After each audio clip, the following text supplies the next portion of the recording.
నమస్తే, welcome to Nationalist hub. తెలంగాణలో మళ్ళీ మాటల యుద్ధం మొదలైంది. ఇంతకుముందు కేసీఆర్ ముఖ్యమంత్రిగా ఉన్న సమయంలో అటు బీఆర్ఎస్కి, కాంగ్రెస్కి లేదా బీజేపీకి మధ్య మాటల యుద్ధం తీవ్ర స్థాయిలో ఉండేది. అంటే కొంత పరుష పదజాలం కూడా వచ్చేది. సో ఇంకా చెప్పాలంటే అన్పార్లమెంటరీ వర్డ్స్ కూడా యూజ్ చేసిన సందర్భాలు అనేకం ఉన్నాయి. కానీ ఇప్పుడు కొంత ఈ సంవత్సర కాలంగా కొంత స్తబ్దుగా ఉన్న రాజకీయ వాతావరణంలో మళ్ళీ మాటల యుద్ధం మొదలైంది. ఇది పరుష పదజాలం అనే కంటే కూడా వ్యక్తిగత దూషణలకు దారితీస్తోంది. సో అందులో మొన్నటికి మొన్న హైడ్రాకి సంబంధించినటువంటి బాధితులు ఈటల రాజేందర్ గారి దగ్గరికి వచ్చి వినతి పత్రాలు ఇస్తూ వాళ్ళ అపార్ట్మెంట్లని అక్కడ ఉన్న ఎంఆర్ఓలు ఎవరో నోటీసులు ఇచ్చారని చెప్తూ నిజానికి హైడ్రా పేరిట చాలామంది ఇళ్లను కోల్పోవాల్సిన పరిస్థితులు వస్తున్నాయంటూ ఆయనకు రోజు చాలామంది బాధితులు వస్తూ పలకరిస్తూ ఉన్నారు. సో ఈ నేపథ్యంలో కొంత ఆక్రోశంతో ఈటల రాజేందర్ ప్రభుత్వంపై తీవ్ర స్థాయిలో విమర్శలు చేశారు. ఇంకా చెప్పాలంటే అసలు తుగ్లక్ పరిపాలనలా ఉంది, ఇలాగే కంటిన్యూ అయితే చాలా కష్టమైన పరిస్థితులు ఎదుర్కోక తప్పదు, మిమ్మల్ని ప్రజలు పూర్తిగా తిరస్కరిస్తారు అంటూ ఆయన వ్యాఖ్యానించారు. దానికి ప్రతిగా కాంగ్రెస్ పార్టీ నుంచి కూడా అంతే స్థాయిలో తీవ్ర విమర్శలు మొదలయ్యాయి. టీపీసీసీ ప్రెసిడెంట్ మహేష్ కుమార్ గౌడ్ అయితే ఒక అడుగు ముందుకేసి ఆయన కులాన్ని ప్రస్తావిస్తూ లేకపోతే ఈటల రాజేందర్ పై వ్యక్తిగతమైన విమర్శలకే పూనుకోవడం జరిగింది. మేము ఒకసారి చిట్టికేసినట్లయితే మిమ్మల్ని రోడ్ల మీద కూడా రానివ్వరు అంటూ ఆయన వ్యాఖ్యానించడము టీపీసీసీ ప్రెసిడెంట్ స్థాయిలో. ఇంకోవైపు జగ్గారెడ్డి కూడా ఇంకా దారుణంగా ఏకవచనంతో సంబోధించడము, ఇవన్నీ మనం చూసాం. సో ఈ నేపథ్యంలో అసలు బేసికల్లీ మళ్ళీ ఆ మాటల యుద్ధానికి కారణం ఏంటి, నిజానికి ఈటల రాజేందర్ చేసిన వ్యాఖ్యలేంటి, అండ్ కాంగ్రెస్ చేస్తున్న విమర్శల్ని ఏ కోణంలో చూడాలి, ప్రస్తుతం ఉన్న పరిస్థితుల్లో ఎవరి తప్పు ఎంత, ఈ అంశాల గురించి మనం మాట్లాడబోతున్నాం. ప్రస్తుతం అంతా ఉన్నారు సురేందర్ రెడ్డి గారు. ఆయన నిజానికి జేఎస్ఆర్ అంటే ఎక్కువ మందికి పరిచయము. సురేందర్ రెడ్డి గారు ఉన్నారు, వారు భారతీయ జనతా పార్టీ నాయకులు. అండ్ ప్రస్తుతం జరుగుతున్నటువంటి పరిణామాలపైన వారి స్పందన ఏంటో తెలుసుకుందాం. నమస్కారం సురేందర్ రెడ్డి గారు, చర్చకు స్వాగతం. ముందుగా జేఎస్ఆర్ గారు, బేసికలీ ఈటల రాజేందర్ గారు మాట్లాడిన మాటలు ఒకవైపు తుగ్లక్ పరిపాలనలా ఉంది ఇవి అని ఆయన చెప్పారు చాలా గట్టిగా.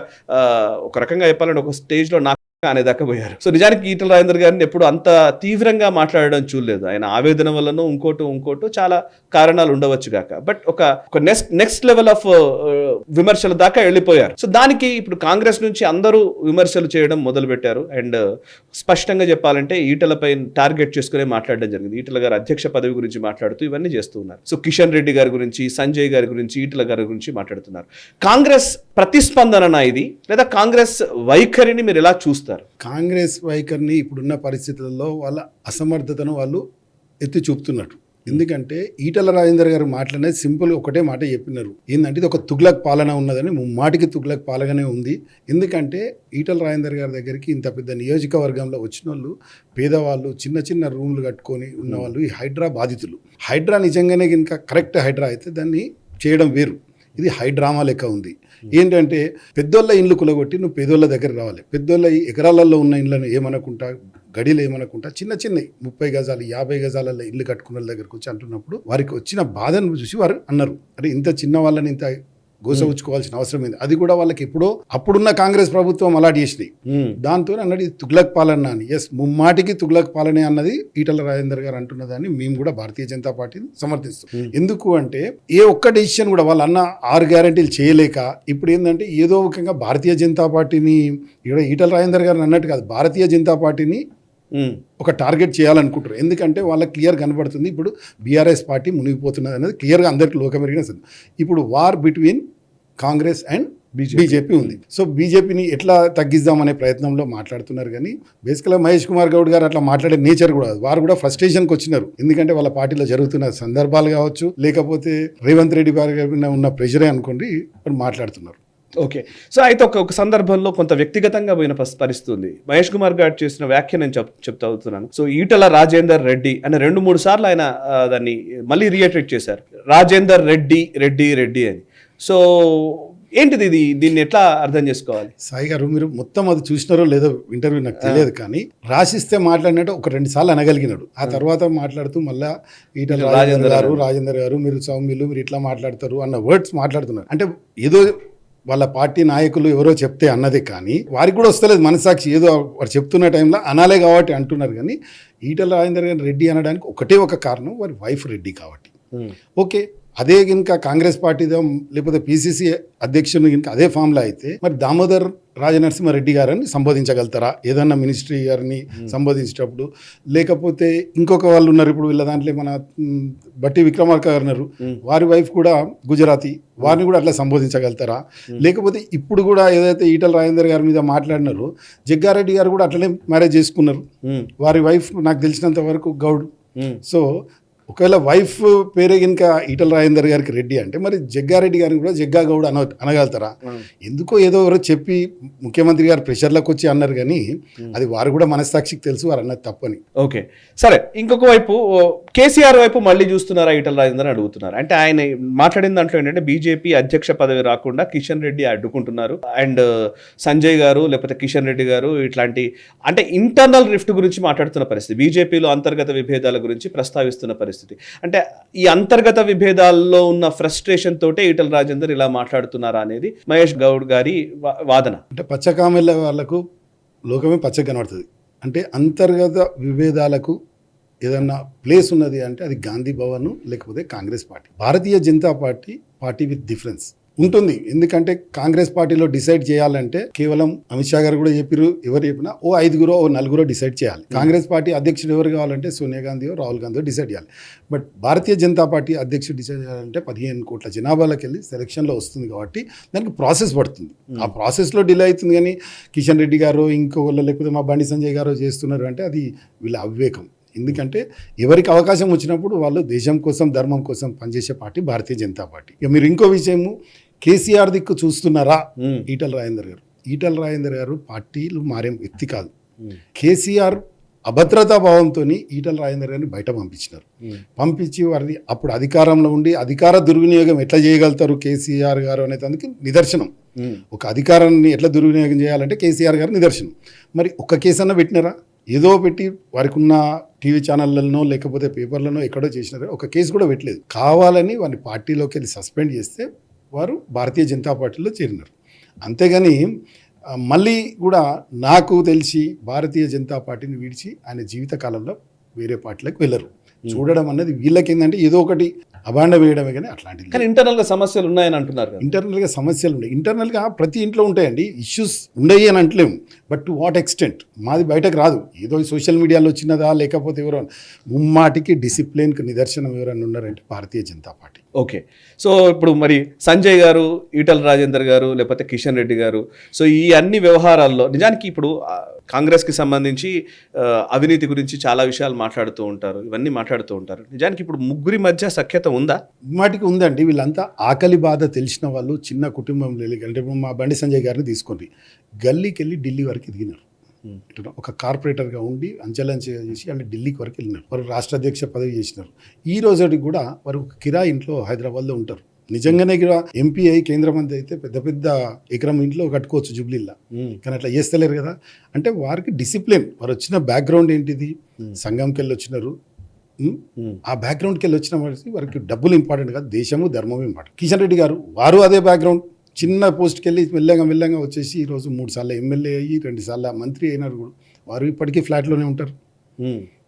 ఈటల రాజేందర్ గారికి వచ్చేస్తే వారు అనొచ్చు మీరు ఇమీడియట్గా పెద్ద ఇల్లు కాదు, వారు పాలిటిక్స్లోకి రాకముందే అంటారా. వారు 2004లో వారు పోటీ చేసినప్పటికే వారు పెద్ద ల్యాండ్ లార్డ్గా అంటే పోల్ట్రీ ఫార్మర్గా, పోల్ట్రీ ఇండస్ట్రీ. మీకు ఫర్ యువర్ కైండ్ ఇన్ఫర్మేషన్ 2002లో ఈటల రాజేందర్ గారు అప్పుడు టీఆర్ఎస్ పార్టీలో చేరినప్పుడు ఒక న్యూస్ వచ్చినది, ఇఫ్ ఐఎమ్ నాట్ రాంగ్ ఆంధ్రజ్యోతిలో అనుకుంటా, పోల్ట్రీ పారిశ్రామికవేత్త టీఆర్ఎస్లో చేరిక అన్నారు. అది ఈటల రాజేందర్ గారు. సో భారతీయ జనతా పార్టీలో ఉన్న అందరు లీడర్స్ కూడా ఒక సిస్టమేటిక్గా ఉన్నవాళ్ళు. ఓకే, సో ఫైనల్లీ ఇప్పుడు జగ్గారెడ్డి మాట్లాడిన మాటలు కూడా, జగ్గారెడ్డి అయితే చాలా వాడు వీడు నుంచి దిగలే ఇప్పుడున్న పరిస్థితుల్లో. ఇదివరకు మేము కేసీఆర్ వ్యాఖ్యల్ని కూడా చూసాం. అప్పుడు కొత్త బిచ్చగాడు పొద్దెరగడని అని అప్పుడు లక్ష్మణ్ గారిని మాట్లాడిన మాటలు తెలుసు. కిషన్ రెడ్డి గారి గురించి అయితే ఇక చెప్పనక్కర్లేదు. అసెంబ్లీ సాక్షిగా కేటీఆర్లు వీళ్ళందరూ చాలా అవమానకరంగా మాట్లాడిన సందర్భాలు ఉన్నాయి. ఈవెన్ సంజయ్ గారి విషయంలో కూడా అవమానకరంగా మాట్లాడిన సందర్భాలు ఉన్నాయి. ఇప్పుడు కాంగ్రెస్ పార్టీ ఈవెన్ ఈటల గారిని కూడా అదే ఘటన, ఈటల గారిని కూడా అవమానకరంగా మాట్లాడుతున్నట్టుగా సమస్యగా భావించాలా? అండ్ దీనికి ప్రతిస్పందన ఏంటి? భారతీయ జనతా పార్టీ యునైటెడ్గా దీని గురించి మాట్లాడుతుందా, లేకపోతే ఓన్లీ ఇండివిజువల్ ఫైట్గానే దీన్ని చూడాలి? నేను డెఫినెట్గా యునైట్గా మాట్లాడుతుంటుంది, అందులో ఏం డౌట్ లేదండి. ఇప్పుడు మీరు జగ్గారెడ్డి గారు పేరు తీసుకున్నారు. జగ్గారెడ్డిని అసలు ఎవరు కన్సిడర్ చేస్తలేరండి.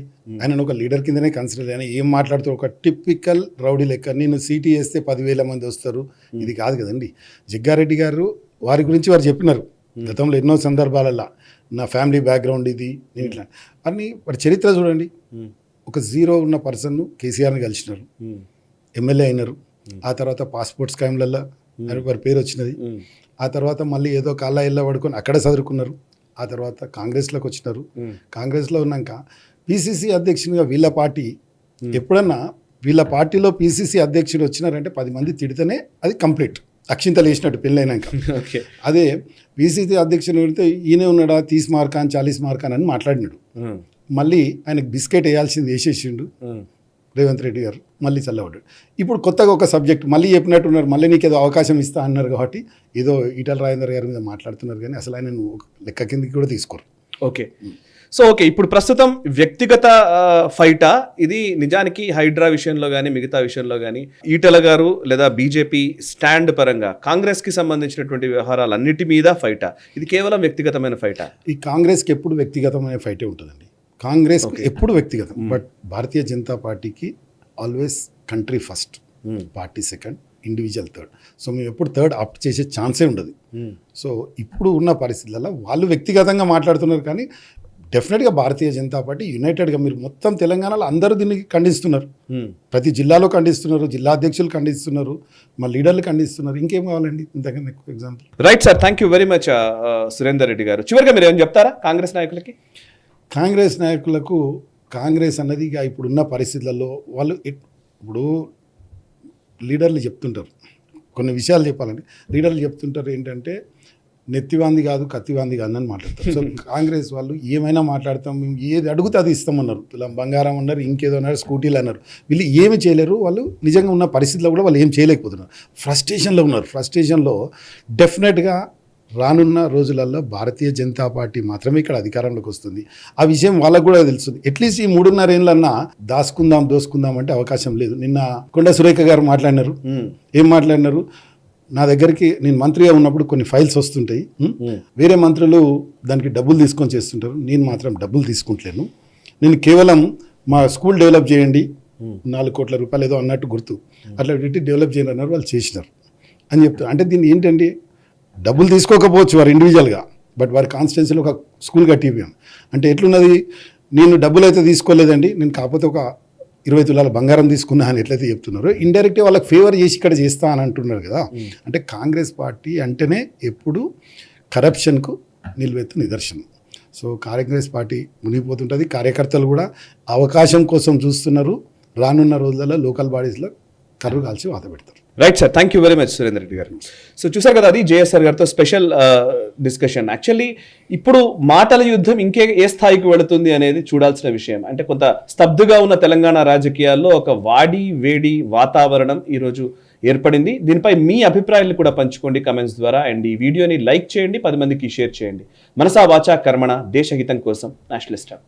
ఈ వీడియో మీకు నచ్చినట్టయితే లైక్ చేయండి, 10 మందికి షేర్ చేయండి. అలాగే కామెంట్ల రూపంలో మీ అభిప్రాయాలను మాతో పంచుకోండి. Nationalist hub group of channels ను సబ్స్క్రైబ్ చేసుకుని తెలుగునాట జాతీయవాద జర్నలిజాన్ని ప్రోత్సహించండి. ఈ వీడియో కింద ఉన్న బెల్ ఐకాన్ పై క్లిక్ చేయడం మర్చిపోవద్దు.